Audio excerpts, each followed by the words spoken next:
Hello, everyone. Today I want to share an amazing story with you. It's about one of my Russian students, Mia, and how she learned English successfully. You know what? Her journey proves that English is so much easier than people think. So grab a cup of coffee, get comfortable, and let me tell you about Mia's incredible transformation. When I first met Mia 3 years ago, she was terrified of speaking English. Can you imagine that? She would sit in the back of my classroom, trying to hide behind her textbook. Every time I asked the class a question, she would look down at her desk and pray I wouldn't call on her. Poor thing. She told me later that her heart would beat so fast whenever she heard English. She thought English was this impossible mountain she could never climb. Mia came from a small town in Russia where nobody spoke English. Her family didn't know English, her friends didn't speak it, and even her teachers in school spoke mostly Russian during English classes. Sound familiar? Maybe you're in a similar situation right now. Don't worry, because Mia's story will give you so much hope. The first thing I noticed about Mia was that she had this belief, this strong belief, that English was too difficult for her. She would say things like, "English grammar is crazy. Why do you say I go but he goes? It makes no sense." She was frustrated with irregular verbs. She couldn't understand why we say went instead of goed. And don't even get me started on her confusion with articles. She would ask, "Why a book but the book? When do I use which one?" But you know what I told her? I said, "Mia, every language has patterns. English isn't harder than Russian. In fact, English might be easier in some ways." She looked at me like I was crazy, but I was serious. Think about it. In English, we don't have cases like in Russian. We don't change word endings based on whether something is the subject or object of a sentence.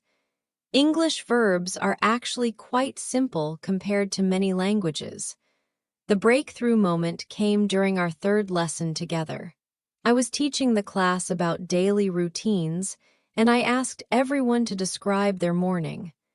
Most students gave short, choppy answers like "I wake up," "I brush teeth," "I eat breakfast." But when it was Mia's turn, something magical happened. Instead of her usual one-word answers, she took a deep breath and said, "I wake up at 7 o'clock and I like to drink tea with my grandmother. We sit together and talk about dreams." The whole class went quiet, not because her English was perfect, it wasn't, but because it was real. It was her. She had connected with the language in a personal way. After class, I pulled her aside and said, "Mia, did you hear what just happened? You told us a beautiful story in English. You painted a picture with your words." Her eyes lit up, and for the first time, I saw her smile when we talked about English. That's when I realized something important about Mia, and maybe about you too. She wasn't bad at English. She was just scared of making mistakes. She was so focused on being perfect that she forgot the real purpose of language, which is communication. So I gave her a challenge. I said, "Mia, for the next week, I want you to make at least 5 mistakes every day in English. I want you to try to mess up on purpose." She thought I was joking. Make mistakes on purpose. But teacher, isn't that bad? No, no, no. Making mistakes is how we learn. Every mistake is a stepping stone to fluency. I told her about how babies learn to talk. Do babies worry about grammar when they say their first words? Of course not. They just try and try and try again. The next week, Mia came to class with a notebook. She had written down every mistake she made in English during the week. She had tried to order pizza in English over the phone. She got confused and said, "I want one pizza with," and couldn't remember the word for mushrooms. So she said, "with little brown things that grow in forest." The pizza guy understood her perfectly. She was so proud of that mistake. She also tried to help a tourist on the street. The tourist asked for directions to the museum, and Mia tried to help. She mixed up left and right and sent the poor tourist in the wrong direction. But guess what?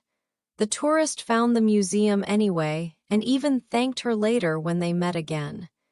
Mia learned that communication doesn't have to be perfect to be effective.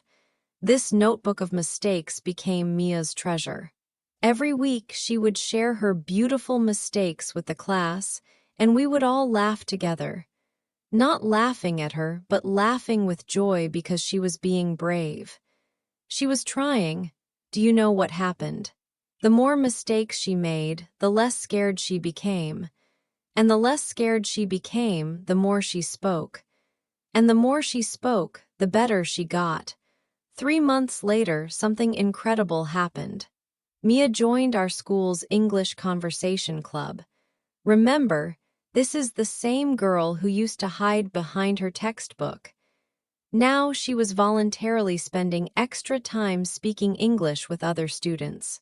She told me, "Teacher, I realized something. When I speak Russian, I don't think about grammar rules. I just speak from my heart. Now I try to do the same with English." That was it. That was her secret. She stopped translating everything in her head from Russian to English. Instead, she started thinking simple thoughts directly in English.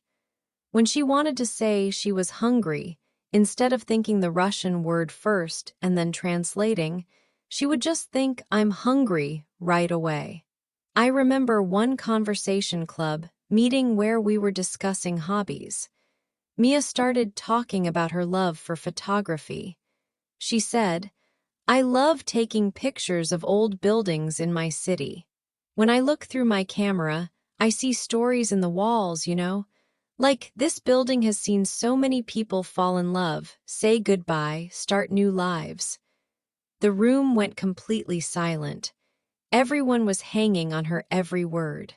Her English wasn't textbook perfect, but it was beautiful, real, and powerful.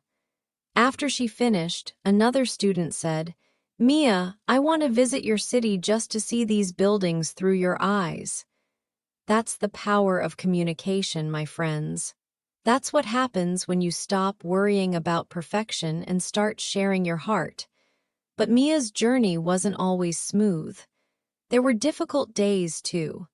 I remember one afternoon she came to class looking very frustrated. She had watched an American movie the night before, and she couldn't understand anything. She felt like all her progress had disappeared. "Teacher," she said, "I thought I was getting better, but I couldn't understand the movie at all. Maybe I'm just not good at languages." I sat down with her and explained something important. I said, "Mia, learning English is like building a house. You can't start with the roof. You have to build the foundation first, then the walls, then the roof. Right now, you're building your walls. Movies are like the decorations on the house. They're beautiful, but they're not the foundation." I told her that native speakers use a lot of slang, cultural references, and speak very quickly in movies. Even advanced English learners sometimes struggle with movies. "But," I said, "let's try something different. Let's watch a children's movie together, or a movie you've already seen in Russian. That way, you'll know the story and you can focus on the English." The next week, Mia brought the Disney movie, The Lion King, to class.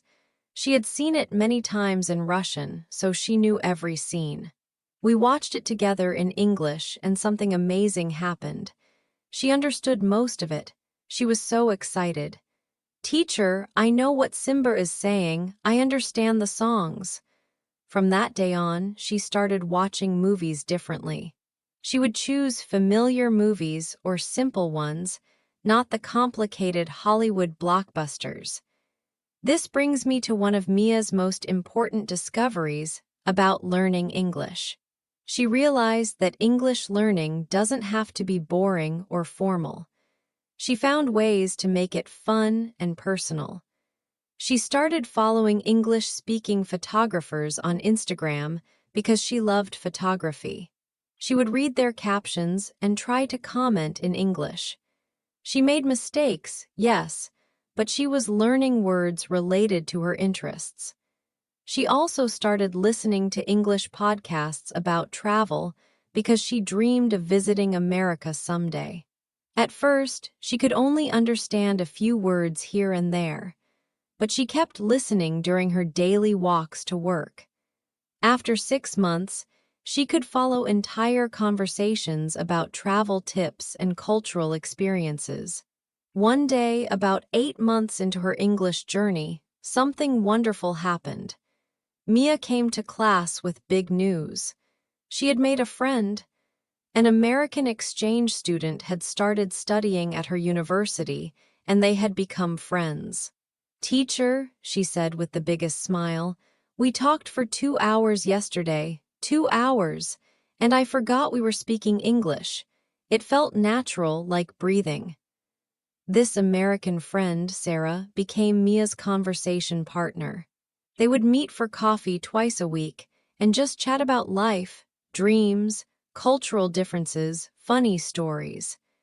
Mia told me that Sarah helped her understand that Americans are just regular people, not some scary English-speaking robots. They laugh, they make mistakes, they struggle with things too. Sarah also helped Mia with something very important: confidence. You see, Mia had this habit of apologizing for her English constantly. She would say, "Sorry, my English is bad," before every sentence. Sarah told her, "Mia, stop saying sorry. Your English is great, and it's getting better every day. Besides, I'm trying to learn Russian, and I make way more mistakes than you do in English." That conversation changed everything for Mia. She realized that language exchange is exactly that, an exchange. She wasn't just a student receiving knowledge. She was also a teacher, helping Sarah with Russian. This gave her confidence and made her feel valuable in the friendship. She stopped apologizing for her English and started celebrating her progress instead. Around this time, Mia made another important discovery. She learned that there are many different types of English, and that's okay. She had been trying to speak with a perfect American accent, which was stressing her out. But then she met other international students, people from India, Nigeria, the Philippines, all speaking English with their own accents. She realized that English belongs to everyone who speaks it, not just to Americans or British people. This realization was so freeing for her. She stopped worrying about sounding Russian when she spoke English. Instead, she focused on being clear and expressive.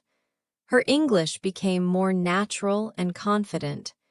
She developed her own unique voice in English, mixing her Russian warmth with American expressions she had learned.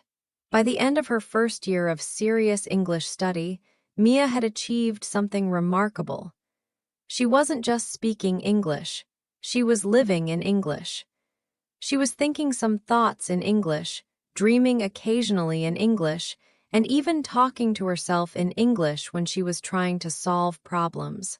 I'll never forget the day she told me about her English dream.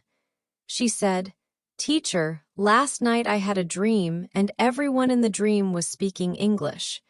But the weird thing was, it felt completely normal. I wasn't translating anything. I was just being myself, but in English." That's when you know someone has really internalized a language, when it appears naturally in their dreams. But perhaps the most touching moment in Mia's journey came during our second year together.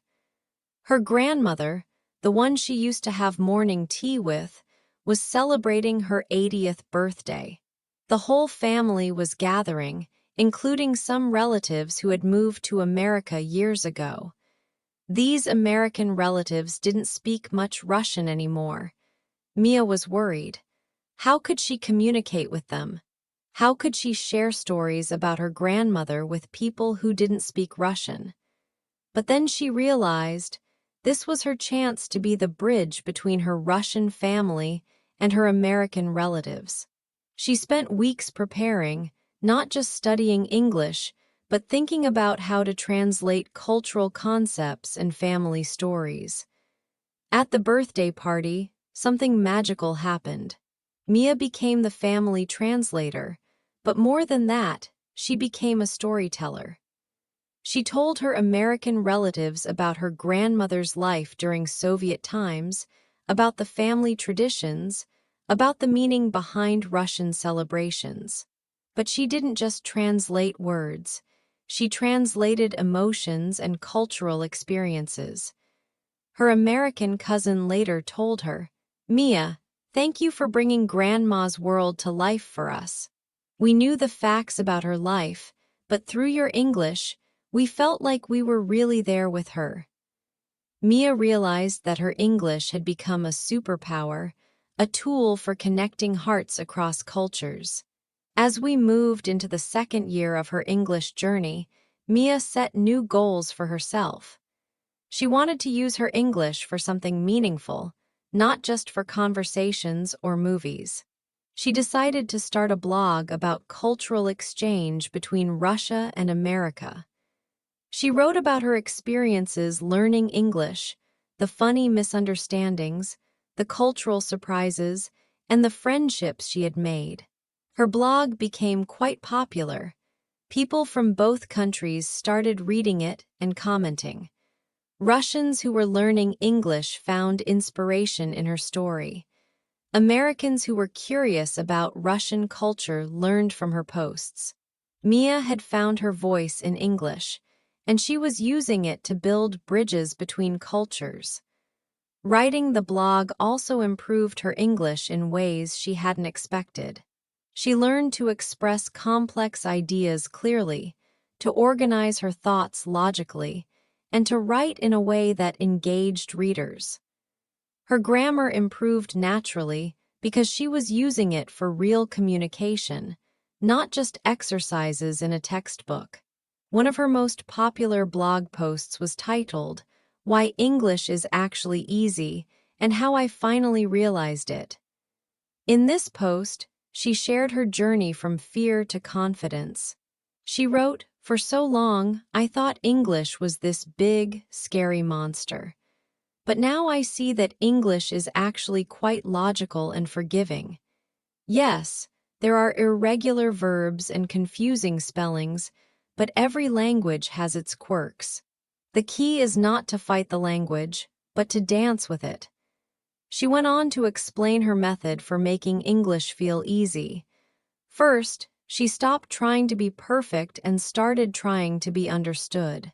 Second, she found ways to connect English to her interests and passions. Third, she surrounded herself with English as much as possible, making it a natural part of her daily life rather than something she only did in class.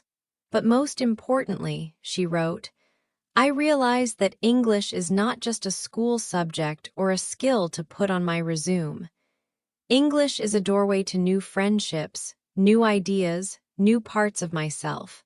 When I speak English, I'm not just using different words. I'm exploring different ways of thinking and being." By her third year of English study, Mia had become one of my most confident students. But more than that, she had become a mentor to newer students. She would often stay after class to help students who were just starting their English journey, sharing her experiences and encouraging them to embrace their mistakes. I remember one day when a new student, Pavel, was frustrated because he couldn't remember the difference between make and do. Mia sat with him and said, "Pavel, let me tell you something. 3 years ago, I was exactly where you are. I thought I would never understand English. But look at me now. I'm not perfect, and I still make mistakes every day. But I can express my thoughts, share my feelings, and connect with people from around the world. That's what matters." She then shared with Pavel what she called her golden rules for learning English. Rule number 1. Fall in love with making mistakes. Rule number 2, find English content about things you already love. Rule number 3, don't just study English, live English. Rule number 4, remember that communication is more important than perfection. Rule number 5, be patient with yourself. Language learning is a marathon, not a sprint. Pavel was so inspired by Mia's advice and her journey that he decided to start his own English adventure with renewed enthusiasm. This is the beautiful thing about learning. When we share our knowledge and experience, we not only help others, but we also strengthen our own understanding and confidence. As I think about Mia's incredible transformation over these 3 years, I'm amazed by how much she has grown. She went from being a scared, quiet student who thought English was impossible to becoming a confident communicator who uses English to connect cultures and inspire other learners.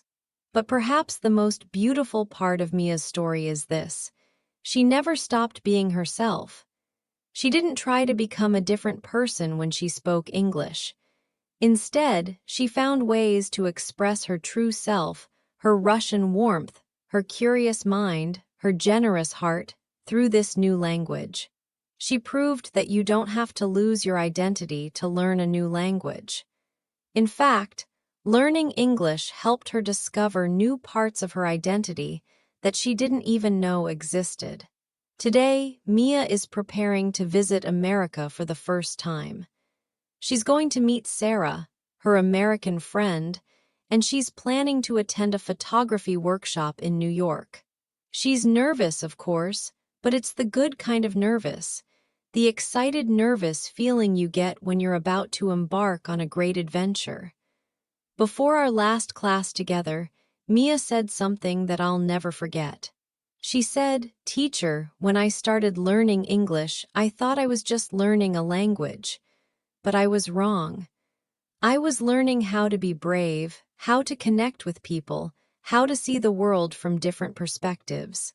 English didn't just give me new words, it gave me a new way of being in the world." And you know what? That's exactly what English can do for you too. Whether you're just starting your English journey or you've been studying for a while, remember Mia's story. Remember that English is not your enemy, it's your friend. It's not a mountain to climb, it's a bridge to build. Yes, there will be difficult days when you feel frustrated or confused. Yes, you will make mistakes, lots of them. But every mistake is a step forward. Every conversation, even the awkward ones, is progress. Every word you learn, every sentence you understand, brings you closer to your goals. The most important lesson from Mia's journey is this: English is as easy or as difficult as you believe it to be. If you approach it with fear and the need for perfection, it will feel impossible. But if you approach it with curiosity, patience, and the willingness to make mistakes, you'll find that English is not only learnable, but enjoyable. So, my dear English learners, I want you to take inspiration from Mia's story. I want you to believe in yourself the way I believed in Mia, the way she learned to believe in herself. You have everything you need inside you to succeed with English. You have curiosity, you have determination, and you have your own unique perspective to share with the world. Start where you are, use what you have, do what you can. Don't wait for the perfect moment or the perfect method. Start today, start now. Make your first beautiful mistake today. Find one piece of English content about something you love. Speak one sentence out loud, even if no one is listening. Remember, every expert was once a beginner. Every confident speaker was once afraid to open their mouth. Every fluent person once made the same mistakes you're making now. The difference between those who succeed and those who give up is not talent or intelligence. It's persistence and the willingness to keep trying, keep practicing, keep believing. English is waiting for you, not as a judge ready to criticize your mistakes, but as a friend ready to help you express yourself and connect with others. So take Mia's hand, take my hand, and let's continue this beautiful journey together. Your English success story is waiting to be written, and I can't wait to hear it. Thank you for listening to Mia's story today. I hope it has inspired you and given you the confidence to continue your own English adventure. Remember, you're not alone in this journey. There are millions of people around the world learning English right now, making mistakes, celebrating small victories, and moving forward step by step. Keep practicing, keep believing, and most importantly, keep being yourself. Your English journey is unique, just like you are. Embrace it, enjoy it, and remember that with patience and practice, English really can become as easy as Mia discovered it to be. Good luck on your English adventure, and remember, I'm cheering for you every step of the way.